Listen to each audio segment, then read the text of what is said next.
every one of you for coming out here in support of community social service workers. As Michael said, my name is Cheryl Burns, and I've been working in the community social services sector most of my adult life. And because of that, I know and truly believe that we are the heart and soul of our community. Yes! That without us and without the support that we provide, individuals, families, and communities suffer. As community social service workers, we are forced to bear witness to the impact that the Liberal cuts have had on the people that we support. Abused women denied the legal aid that they need. Scores and scores of homeless people unable to find a safe and warm bed for the night. Developmentally challenged people suddenly cut off from financial and social support that they've had all their lives. And all because of a birthday. Nothing else had changed. It's just because of a birthday.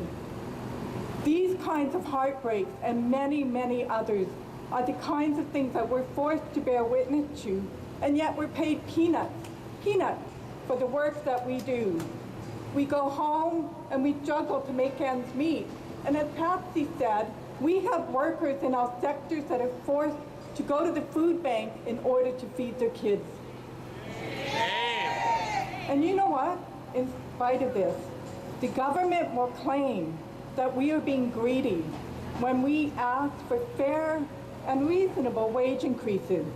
They'll say that we don't understand economics and that we certainly don't understand the current economic situation and that there just isn't any money for fair and reasonable wage increases. But you know what? We do understand economics, don't we? Yeah! We know that our wages will no longer pay for gas at the pumps. We know that the cost of bread has risen further than the cost of our wages. And we know that our wages now are worth less than they were back in 2000 or 1999. And what the government won't tell you is that community social service workers have been squeezed for far too long and that we can't afford to be squeezed any longer. Yeah! The cost of living keeps on rising and more of us are forced to work 2 or 3 jobs just in order to make ends meet and keep a roof over our heads. And the other thing that the Liberal government won't admit to is that we gave them $300 million in savings since 2004. And the underpaid community social service workers help fund their wage increases of 43%. How can it be bad for the economy to have fair and reasonable wage increases? How can it possibly be bad to make sure that a single mother can afford to stand in a grocery store lineup instead of a food bank lineup?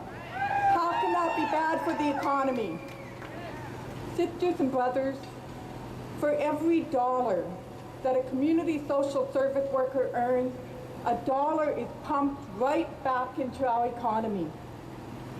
Making sure that British Columbian workers have a fair and reasonable wage increase is the best way of making sure that our economy is revitalized.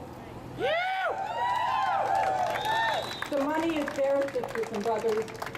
The Liberal government just has to value the people that we support. And they have to recognize that we truly are the heart and soul of our community.